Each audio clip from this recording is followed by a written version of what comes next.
Welcome to the Voice of Retail. I'm your host, Michael LeBlanc. This podcast is brought to you in conjunction with Retail Council of Canada and with the support of Omnovos, Canada's digital customer engagement company. 'Tis the season of giving, and Omnovos can help you give your customers the gift of a personalized experience in 2021. Find out how you can get personal and grow sales with Omnovos at www.realcustomerengagement.com. In this episode, I talk leadership, resilience, and learning how to show up on the Zoom stage with award-winning actor Colm Feore in this pickup from the Set the Tone Harry Rosen webinar series entitled Creativity Lives On. Let's listen in. Hello and good afternoon, everyone. Thank you for joining us for our second episode of the Set the Tone webinar series presented by Harry Rosen. For those of you who don't know me, my name is Trin Tam, Chief Marketing Officer at Harry Rosen, and your MC for today's episode, Creativity Lives On. As you know, we started this series as a way to gain new perspectives from inspirational Canadians and role models on current events, their passions, and how they set the tone in their personal and professional lives. We are so excited to be chatting with award-winning film, television, and stage actor Colm Feore today about his ways that our cultural and creative sectors are navigating the pandemic while staying inspired at the same time. So, without further ado, I'll hand the mic over to you, Michael. Well, thanks, Trin. And I guess considering, Colm, your background, we should be saying without much ado. Much ado about nothing. A little parlay there. Trin, thanks so much for the introduction. Good morning, good afternoon, everyone, depending on where you are in Canada. Welcome to the second episode of the Set the Tone webinar series presented by Harry Rosen. I'm thrilled to have the opportunity to welcome and introduce Colm. Probably more than any other leader I've interviewed needs, as they would say, little or no introduction, a master craftsman, veteran actor of the Stratford stage, best known appearances, countless movies, Bon Cop, Bad Cop 1 and 2, CBC's Trudeau, most recently Netflix Umbrella Academy. Colm's work has broken box office records, earned praise, fandom, and an Order of Canada medal amongst many honors. So we're very excited to have you here today. Beyond, let's jump right in, Colm. Welcome and thank you again for joining us. Beyond the highlight reel, give us a sense of your personal and professional journey, and even what brought you to Stratford. Well, I started, doing plays in primary school, and then in high school continued. I don't know quite why I was tapped to do the plays. A great Scots teacher at the school I was at says, "Well, you'll do this, son." And I said, "Stand up straight." He put a coat hanger in my back, and away we went. And so that was kind of fun, and I continued doing that. And by the time I finished high school, I suppose, I was a middling student. I applied to universities. I was even accepted at some of them. But I also applied to the National Theatre School in Montreal. And I got in, much to my surprise. I phoned my parents and said, "Listen, change of plan. They're probably not going to university to become a middling teacher. I think I'd like to go to theatre school." "Oh, yeah, we know."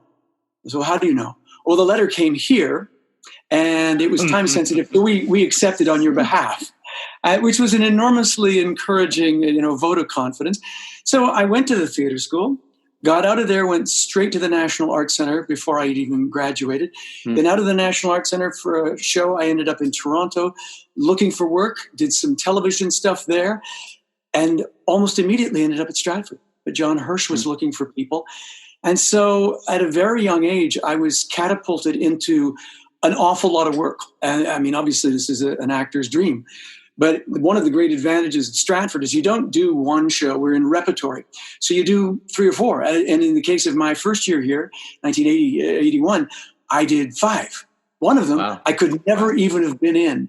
I was understudying Richard Minette, who became artistic director in his own right, a fabulous actor, God rest him. And he was doing a show called The Rivals, and I was understudying him as the lead in that, and I was in 4 other shows. I could never even have seen that show, never mind being in it.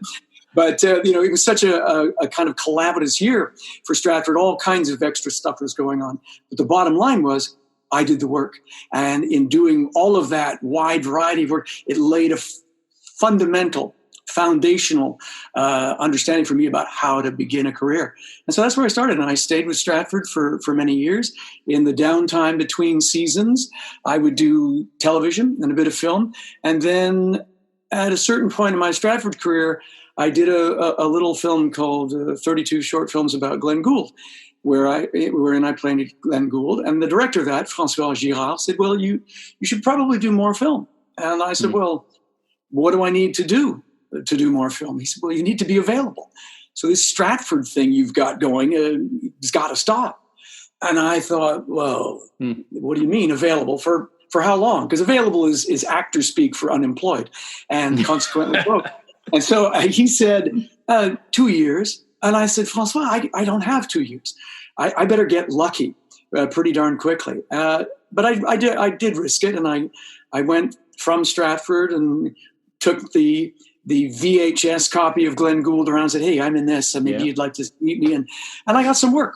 And so that started a different section or part of my career. Then once that had got its ball kind of rolling, I was able to come back to Stratford and to the theater, generally speaking. And so ever since then, I've been bouncing back and forth, and happily this continues. Well, take us a bit into your tradecraft. I mean, one of the movies I didn't mention that is actually one of my favorite appearances of yours, The Sum of All Fears, which is it's a subtle little role, but I do love it because you're at the beginning, and then unfortunately your demise towards the end of the movie. You say unfortunately. What's the real question about it? Well, the real question is, what's your tradecraft? How do you pick these roles? Well, that was picked for me, interestingly enough, by 32 Short Films About Glenn Gould, because the director loved the film and said, oh, I want him. I'm sure he could do a South African arms dealer. And so that was it. And it was the second time that year that Liev Schreiber killed me, because I did his Hamlet in New York at the Public Theater. So we were old friends. No, the punchline to that is that when I then did another film for Kenny Branagh called Thor, and he was then directing another installment of the Clancy thing, this time with Chris Pine instead of Ben Affleck as the guy, Jack Ryan. And Kenny phoned up and said, listen, I need you to do a cameo in this. Could you drop by London for a couple of days, then New York for a couple of days? I said, yes, Sir Kenneth, I'd be delighted to do that. And, because he didn't ask, I didn't mention that I was in the last one. I just failed to mention that because I thought, I'm an actor. There's a different Jack Ryan. What does it matter? So I get to London, having already shot my 2 days in New York, and the kid who's playing my assistant, we get into the van to go to set. He said, hey, I just looked you up. You were in the live. Nope, X-nay on the film aids. So I got totally busted. I got him to keep his mouth shut. So I fly to London to shoot the next couple of days with it. And turns out I'd forgot that Mace Neufeld, a man of a certain age who'd produced the first one, was also producing this one. Yeah. And he slipped past me on the set somewhere in the London city where we were shooting. He said, I'm delighted to see that your neck healed so well, because Liev had sliced my throat in the last one. That's right. And so the tradecraft is know why you're there, right? Know what your job is. Because of my foundation at Stratford, I've always been using people like Shakespeare, Chekhov, and Molière as the guides. So you could pretty much trust the writing. And so my job is to figure out what the author's intention is and then serve it. What's the story? Just tell it. So in terms of the Jack Ryan, it was be the South African arms dealer who really only wanted a fancy apartment in Morocco. With the nice flourish of the hand at the end, right? You're listening to a bit of opera at the end before your No. demise. It's very specific. He was conducting Nessun Dorma. And what the director asked for, he said, I know it's a bit of a cheat and steal, but there's a little Easter egg homage. It's from the conducting scene from 32 Short Films About Glenn Gould. There you go. I was stealing from myself. The idea is, I think that all of these media, the theater, film and cinema and radio and voice work, they all cross-pollinate. We learn something from all of them. And so I use the foundational work of the real rigorous structure of the theater, which gives you a lot more time to work on it, a lot more rehearsal, but then makes you feel slightly more confident. I do the same kind of work for film and television, but I do it mostly alone. and hope that structure will keep me safe in a very fast-paced environment. And so that's part of the deal. I prepare in mostly the same way. Then the execution is what ends up being different. As an actor and professional, how do you bring new inspiration to what is fairly timely, old, whatever we want to know? Like Shakespeare plays have been done. They've been done many times. Some of the roles you've done have been done since the early dawn of Shakespeare or the early dawn of Stratford. How do you bring a new sense of sensibility, so to speak, to those roles that are so well known and yet so unexpected sometimes? Well, first of all, you have to accept that you're part of the stream, the history of the theater. You're always standing on the shoulders of your past heroes, and you're stealing all their best stuff. There's nothing to discuss. We were going to do Richard III here, open the new Tom Patterson Theater, an homage to Tom Patterson, who helped found the festival and who got Alec Guinness and Tyrone Guthrie here for the first season to do Richard III and All's Well. And so there was a real historical bookending to that. As a sidelight to that, at the National Theatre School, they got a lot of their costume wardrobe from old stuff that the festival was offering. So the festival is overflowing with costumes, thousands built every year. And so we got some of their old stuff. And I remember as a student, we got to go into the warehouse and just find some stuff to try on and see if we could use it for our rehearsals. I found something Alec Guinness wore for Richard III. And like the ugly stepsister, forced my way into this jacket that was way too small for me. I must have been a very fat kid at theater school. And I couldn't get it on. It was crippling. And I thought, well, there's something in that. And so coming to it now, so many years later, obviously we did a little bit of photo shoot where we honored Alec. I was dressed up more or less like him with the historical gown. We're saying, look, we recognize that's where we're from. We're not going to do it like that. We're going to steal everything that was great about that, but that was of its time. We will, by definition, be of our time. And so I've done enough of this to know that you're never going to be definitive. But what you will be is unique. You'll be unique simply because it's you doing it, and you're going to do and say the words of Hamlet, King Lear, and Richard III very differently than the last person and then the next person. And so you have a certain amount of faith that if you just show up, having done the work, and we do an enormous amount of work. And the heartbreaking thing about the shutdown is, I did a year and a half on Richard.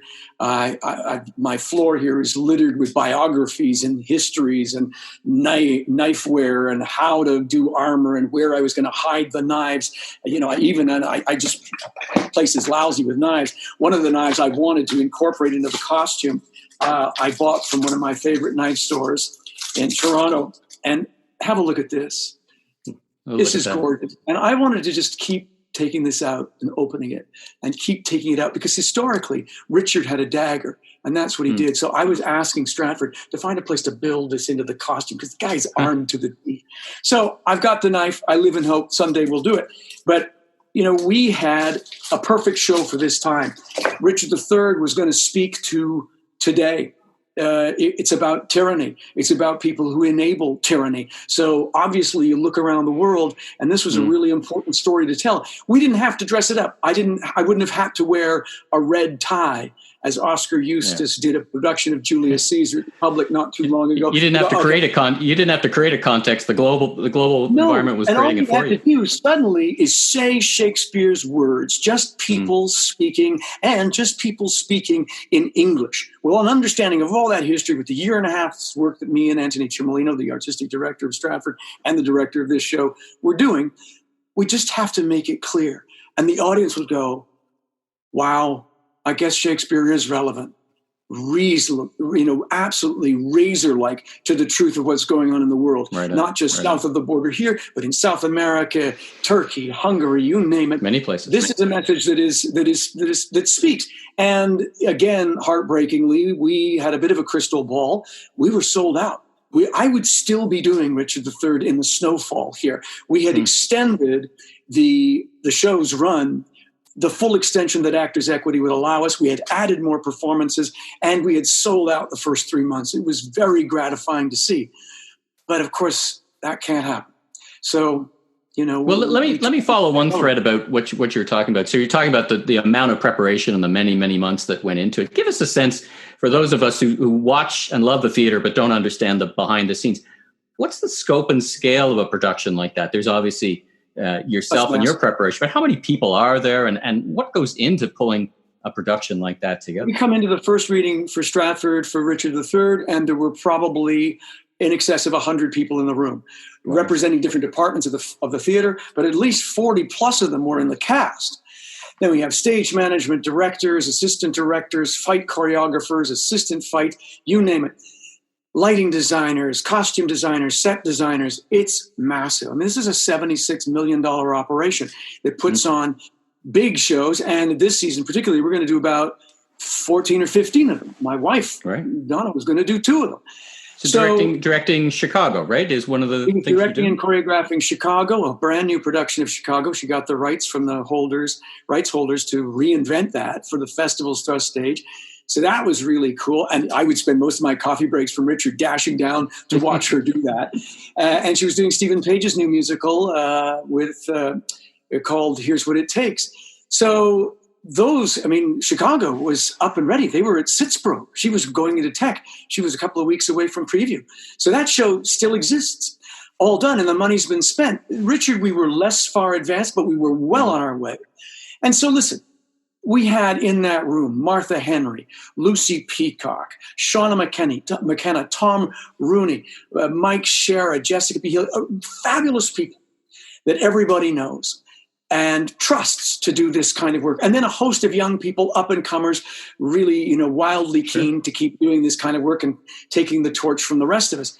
In the room, we had probably in excess of 500 years of experience with Shakespeare. So a lot of people who knew how to do it. And that was clear. We also had, 11-year-olds playing the princes. So, pardon me, it was a remarkable room to be in. Everybody came prepared. Everybody had done the kind of work I'd done. And we're now starting to play together, trying to hash it out. Is this a good idea? Is this a good place to stand? Is that a bad idea? We spent about a week just saying, what is he saying? What is he talking about? Do we actually understand these words? And for those words we don't understand, can we clarify?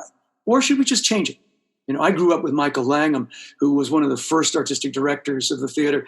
And he said, listen, if it's just confusing, let's either cut it or change it, because we don't want our audience to miss a beat. So that's the kind of work we're doing. Then we're doing the fights.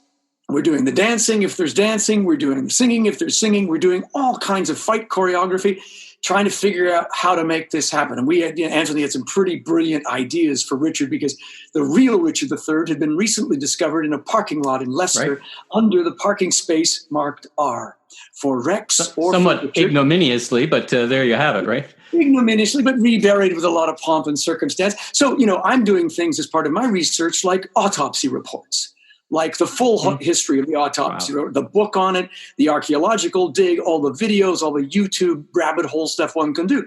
And all of this helps me enormously. So I know a great deal more about the historical Richard, as well as about Shakespeare's Richard, who was mangled horribly by Sir Thomas More, famously executed by his boss, Henry VIII.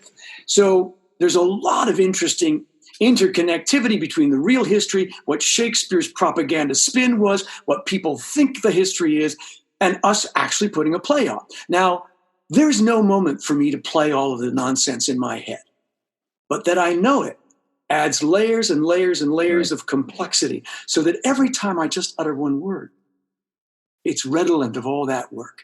On top of which, I played it before. I played it and Anthony was in it. He was but a pup. I was going to say, I thought you'd done it before, right? I did. And it's embarrassing to say that when Richard III was my age, he'd been dead for 32 years. But you know what? We have a great wig department here, a lot of red makeup. I would have looked fabulous. Well, let's the stuff that happens. Yeah, take me back to the before time, as I call it. I mean, we all had this creeping awareness of the impact of COVID, but really it was one of those Jan, Feb, March, this could be bad, it's bad other places, it's horrible what's going on. Could it happen to us? Maybe, kind of, sort of. But then there was this kind of moment of clarity, I know for me, where it kind of said, oh my goodness, this is going this is going to be catastrophic, change everything. When did it start to dawn on you and your family as well, right? Because this isn't just affecting you, it's affecting the people around you, the people you work with, and we'll talk about that later. But when was that moment of clarity? I guess somewhat short of Stratford saying we're not going to do it, but it didn't all at the day one seem like it was going to stop, right? No. Listen, this is like the 7 stages of grief, because when we stopped early or mid-March, we believed, my wife and I, and all the other artists, we thought, okay, this is going to be a couple of weeks. We're going to be hit the pause button. Yeah. We'll go home. We'll keep this on simmer. We'll be ready. And then we'll get back to work, and the government will tell us, Theresa Tam will tell us, Trudeau will tell us it's time to get back. Let's go. Be safe. Wash your hands and protect each other. So that happened for a couple of weeks. Then a couple of more weeks passed. And it was clear that things were going to be radically different than we'd anticipated. One of the biggest issues is that to keep us all on salary, the festival was hemorrhaging money. They were no longer bringing in from ticket sales because people were in sort of a suspended animation. I'm not going to buy a ticket to a show that may not happen. And the festival had to be very upfront with folks and say, look, we don't really know what we're going to do. Then we got into a slightly darker place. We're going to do something. It's not what we were going to do. Because Anthony had programmed a very ambitious season of 15 shows, mega musicals, opening $100 million theater. So that there was going to be a lot of learning curve stuff with that, making sure it could open at all. Because, I thought there was going to be big holes in the back we just cover with the tarp. Don't worry, it's like the tent days.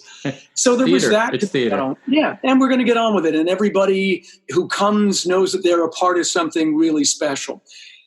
Then it got a bit darker, and Anthony let it be known. The festival was always keeping in touch with all of us. We were doing kind of group Zoom things, that they were now in a much more dire position, that they were going to have to pull the plug on what they thought was going to be a season and what they thought might come back. So when we started to think about what might come back, given that we had a crystal ball, we saw the ticket sales, I thought, and I couldn't have got this more wrong, well, of course, Richard will come back because it's ready and we're selling. Chicago. Pre-sold, yeah. It's already there. They could open next week, and I've seen some of it. It's fantastic. That's what's going to happen. But, of course, those shows are big. They require big cast, big orchestra, big crews backstage, and they require a big audience. We need people to buy tickets. A public performance is nothing without a public. And so suddenly it dawned on us that we were actually going to have to radically rethink the whole thing. And that, I have to tell you, Michael, I won't be coy, that sent a lot of us into a very dark place. Because not only were we wrestling with the idea of not being able to do the shows that we were preparing for and had prepared for and were so looking forward to, we might not be able to do this again. Not just these shows, but public performance. And when Stratford finally canceled their season and released us all from our contracts, that was a dark day, because you have to understand, Stratford is a town full of artists and people who work in the theater, in an immediate or an ancillary secondary way. And that includes now restaurants, hotels, shopkeepers, everything, dry cleaners, gas stations. We bring $150 million at least into the area. And the festival employs over 3,000 people. So it's a huge, big deal. And most of my friends and colleagues are two artist households, right? They're both in it. And certainly in my house, we're both in it. And all of my friends, we started then to get together and say, okay, how are you? Are you okay? Let's Zoom cocktail. There was a lot of Zoom cocktailing and a lot of Zoom coffees. My wife, it was particularly aggressive about this. She was holding weekly meetings with her team. Her assistant directors, choreographers, lighting designers of costume. And she was, and still does, keeps her team together and says, stay fresh. Our ideas are still there. Our stuff is built. Some of our stuff is on, in the warehouse, just on ice, ready to go. Don't lose hope. And let's just keep checking in with each other for our mental health and our artistic health. So we were doing that. I've been doing that with my friends and trying to, reach out to younger folks who don't have our experience. One of my wiser friends, Scott Wentworth, said, I'm a pensioner. If you tell me I can't do this anymore, I guess I'll be okay with that, and I'll make my peace, and I'll write, or I'll study, or I'll do all the other things that I do. Right. But my heart breaks for all of these folks whose big break this was. This is your big part. This is your first time at Stratford. This is arriving to work in this playground of extraordinary possibilities. So there's a lot of suffering, not to mention the catastrophic impact, financially to the city and to the Stratford Festival. Yeah. All of our friends are trying to figure out how to survive. And this is an ongoing thing. Many have, and I hate this word, it's the word of the day, pivoted. They're doing all kinds of other things. And we've pivoted 360 degrees practically. We're all pretty tired of pivoting. We're back where we started. I mean, this is called, it's called, a Baryshnikov. So as you think, you're a veteran actor, you're surrounded by actors at all different levels. As you said, some are just getting their first break. How do you, to pick up the theme of our narrative here, of our series, how do you set the tone as a leader, as an influencer? I'm sure actors look up to you for your vast experience and expertise, both professionally, but in circumstances like this, you've talked about Zoom meetings. How do you yourself, amongst that crew, as the main lead, set a tone for how you're going to get through all this? Well, I always try to offer a message of hope and optimism and a real focus on staying ready. One day we will do this again in the way that we used to do it. Will it be different? Pardon me. Of course it'll be different. But when we get back to that place, we have a responsibility as, the people on the stage with the platform and the voice to say, we're back, but it's not only that, it's okay that we're back. Trust us. We've taken all the precautions. This is the new world order, right. And we are acting responsibly to suddenly tell you now, this is how we live now. And this is the prism through which we view what happened to us. We're going to be scarred. No question. We're damaged, but we're going to deal with it. And so my message is always one of optimism. I believe it costs nothing to be civil. And I believe I have a responsibility, thanks to my good fortune, luck, and to some degree, hard work, to say, look, this is how you get through this. This is what I'm doing at home. I'm still studying. I'm still working at being a better actor. I think you should too. And if there's any other way we can do this, be it online, in the streets, at a distance, over a distanced cocktail, to say, listen, this is what I'm doing to keep it fresh. What about you? So there's that. I think also that, in the room, setting the tone is saying, look, I lead by example. This is how I was taught. This is what's required of us to do this work. And the work is hard. The work is, in fact, hard. There are enormous technical requirements to acting the classics, to acting in front of a camera, be it a television or a cinema camera. There are ways to do these things. And yet the work of the artist is still the same, and it's still hard. And you need help, and you need encouragement. So what I try to do in the room is show a willingness to be vulnerable, to be open to this kind of work, and to say, there's a lot I don't know. I'm here on a journey of discovery to find out what I don't know, to serve the author's intention, and to tell this story for the benefit of the audience's understanding of themselves as human beings. That's our job. And so I believe that, I received an enormous amount of that knowledge from people handing me the baton like that and graciously, generously sharing. So now it's my turn. And I hope. What do they say? It's your turn to send the elevator back down. Yeah. Press the button. I'm going to feel that. Yes, you're absolutely right. Tell me a little bit about resilience. You have a job that is in one way very personal, with acceptance and rejection like no others. And I think an actor for much of their life has to be pretty resilient not to take any kind of decisions personally. There's casting decisions, all kinds of decisions.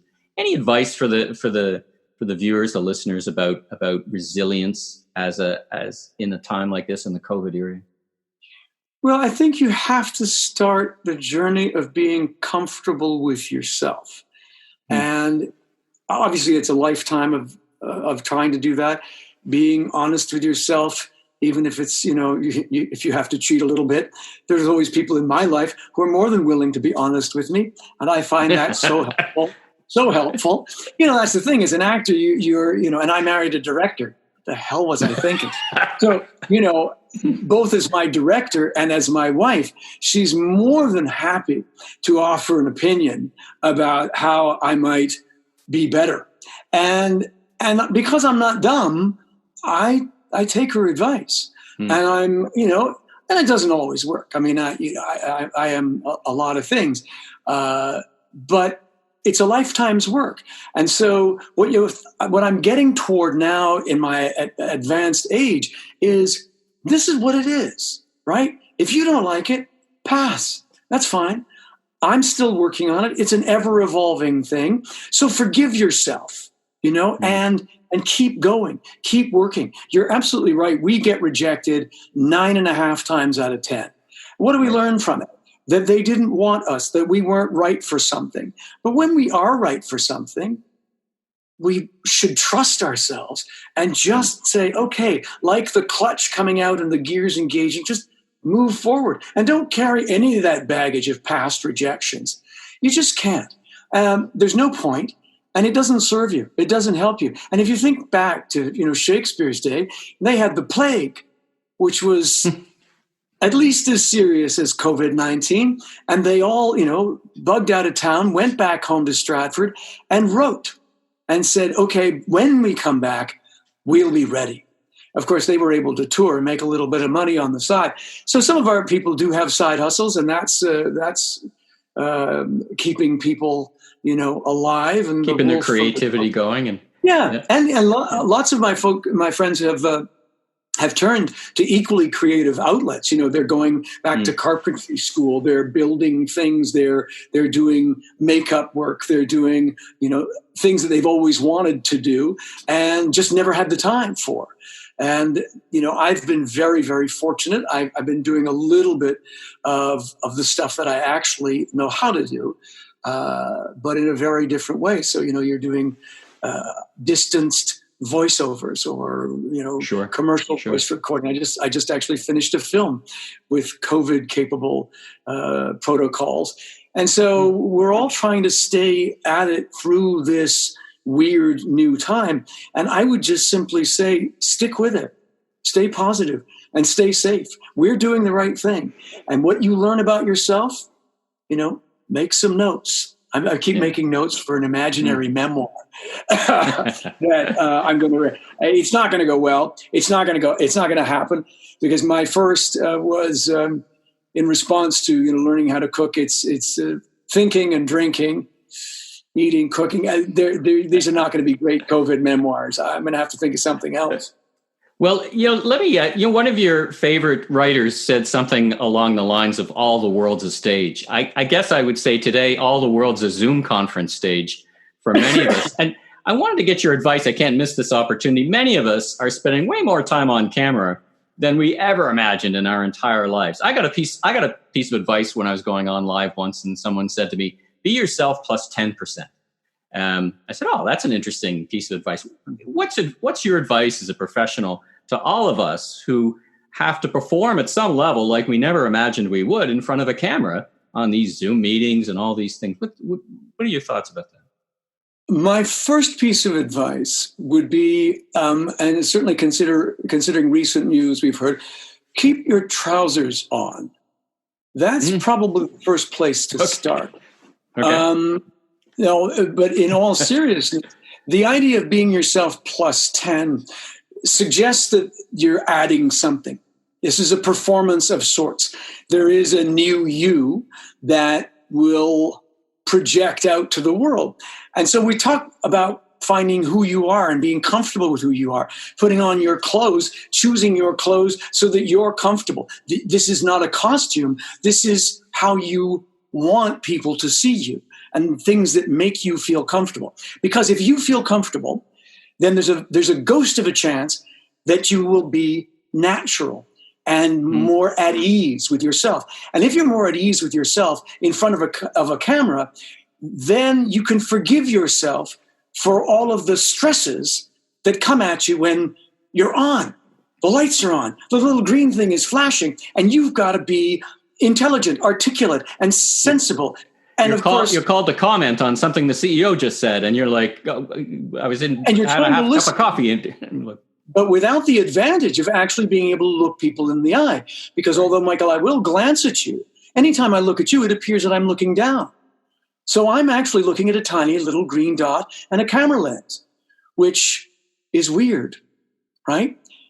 What we're used to in film and television, pardon me, unless you're a newscaster, is looking just to the side of the lens at the person you're talking to, which looks slightly weird in a Zoom thing. So I would suggest the best Zoom etiquette is to say, look, I'm going to look at you sincerely and honestly, and I'm going to pretend like, Hal in 2001, that you're an entity, even if you're just a glass lens, and that you are Michael. But occasionally I'm going to look at the real Michael to see if I've missed any of the communicative nuances, the tones and things that we look for in our everyday communications.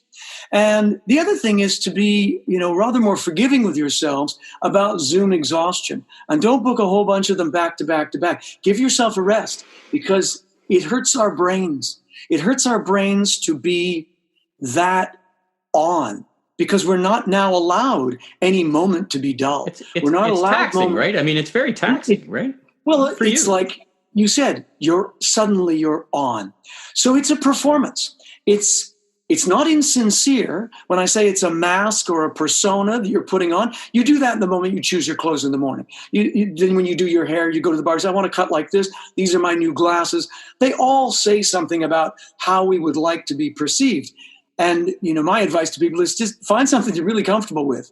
It took me decades to fall into this phase. And now I go, crap, this is what I ended up with. I pass plate glass windows and shudder and have to come back and go, what was that old creepy bald thing? Oh, God, that's me. And then make my peace with it and say, well, I'm sure I can find an audience for that somewhere. Someone will need a creepy creature guy. I could have played Voldemort without makeup. Imagine how I feel. Well, now, thanks to our hosts at Harry Rosen, they've launched an innovative campaign where they're actually casting themselves leaders like yourself, who you look fantastic today, and trying to give, as we are today, inspiration. So how do you feel about being that broader role model, even beyond the stage, that you're connecting? And I guess I'd connect it to a second quick question is your experience at costume, as you talked about it before, that makes in and of itself an important statement. So connect those dots for me a little bit. Well, for us, it's a double-edged sword. And because I grew up in Stratford, and I have had the great privilege of having most of my clothes for everything I've done made for me. The Umbrella Academy actually has taken that one step further. Everything from our genius designer, Christopher Hargadon, on the Umbrella Academy is made for me in a cutting room just off the studio. And because I grew up with this, I respect clothing. I respect the people who make it. I respect the designers who design it, what their points of view are, what they're thinking, how to please their customers, their clients. And so, I have a responsibility as just the artist. It's never about me. As I talked about the author's intention, when I see the designer's intention, and at Stratford particularly, when we get onto that stage with Festival Thrust, it doesn't have a set. The set is the clothing.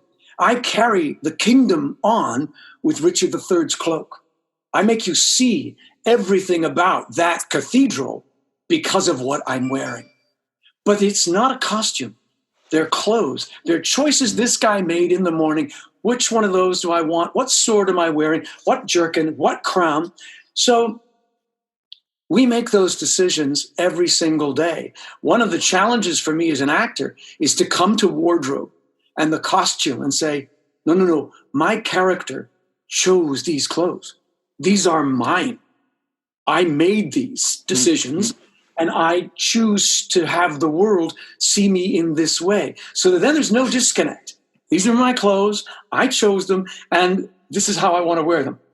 I add an extra layer, pardon me, in that because of my respect for the designers and the folks that we lovingly call the thread fairies, who spent hundreds and hundreds of hours making, an Elizabethan collar, stitching, and for my latest Richard III, hammering metal for my armor into place, as per the designer's indications, but also mine. I said, I want him to look cool. I want him to look dangerous. This has got to look like he could kill you with this spike, right? So these are the choices that synthesize and integrate who we are and who we've chosen to present to the world. But not as this is not me, this is me. This is how I see me and how I would like you to see me. And if you judge me harshly, now at my advanced age, I go, I don't care. This is what I've chosen to do. I mean, I was 50 years old before I got out of jeans and a black t-shirt. I am not by any stretch of the imagination ever going to be mistaken for cool. I get it. It's never going to happen. But I am going to feel comfortable. I'm going to choose fabrics that please me, designers, the cuts that make me think I look better than I do, that disguise my foibles and my, the things that I don't like about myself and accent the things I do. And that is it takes a long time coming, but, places like Harry's offer me that opportunity. I mean, and I'm a terrible shopper. I never do it. I hate it. I don't like trying on things. I will go to a fitting and stand there for hours trying on whatever the designers made. For myself, I'm very uncomfortable. My wife drags me by the ear, and I don't feel that this is promotional. It's just the truth. Let's go to Harry Rosen. We go in. She picks a salesperson that she likes. She said, okay, you, dressing room, get me this, and this, and this, and this. Look up my account. And then in 10 minutes flat, we're out. And I've got a year's worth of clothes.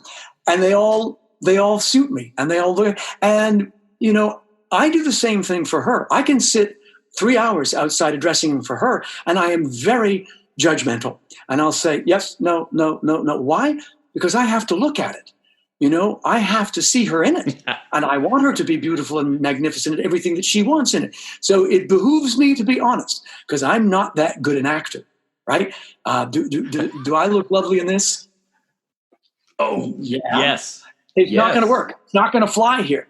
So I have her for that for me. And I trust her absolutely. And so, I'm now, after all these many years, now decades, I just trust her. She says, buy that, I buy that. Wear this, I wear that. It's as simple as that. And I feel comfortable. And so it's that comfort we're talking about, where you synthesize the thing you want to present with the thing you actually are. And then when you get out into the world, you don't have to add any more layers.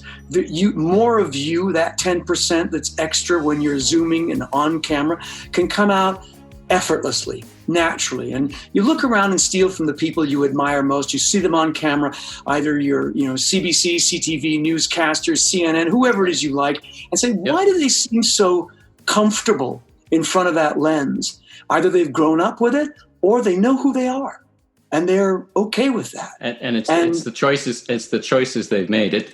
I wanted to thank Eaton for helping me set the tone. I mean, I have many shirts in my closet from the brand Eaton. I chose this one because, as you said, it reflects me. I think you're wearing Boss. It looks fabulous on you. Thank you. Listen, I just wanted to thank you for this. It's been wonderful for me, for the listeners, just the exploration of art and creativity and resilience and all the things that we've bundled together to help everyone set the tone and get through this COVID era. Your contribution has been much appreciated, and I thank you for joining us today. Thank you so much for having me. It's been a great pleasure and forced me to think about where we're at and about my optimism for the future. We'll be back. Trin, over to you.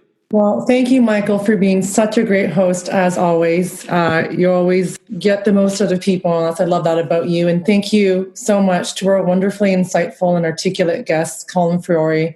I told you before we started how much I've always respected you and your talent, and I just really love the perspectives you shared today on how you set your own tone and how you want to show up. We really appreciate you taking the time to share your incredible journey with us. For everyone at home, please don't forget to check out harryrosen.com for Colm's role model feature for more content. And you can join Michael and I for future discussions with inspirational leaders throughout the year in the coming months. Episodes will be posted on harryrosen.com for later viewing. And make sure to follow us on Instagram at Harry Rosen Inc. and LinkedIn to hear more about future episodes. Once again, thank you everyone for attending, and we look forward to seeing you next time. Take care and be well. Well, thanks to Colm, Trin, and the team at Harry Rosen for being my partners in the Set the Tone webinar series, plus Novus for the support of this episode. If you like this podcast, please subscribe on Apple, Spotify, or your favorite podcast platform, rate and review, and be sure to recommend to a friend or colleague in the retail industry. You can watch my live interview with Colm at harryrosen.com/en/webinar. I'm Michael LeBlanc, founder and president of LeBlanc Company Inc. You can learn more about me on www.meleblanc.co or, of course, on LinkedIn. Until next time, have a safe week.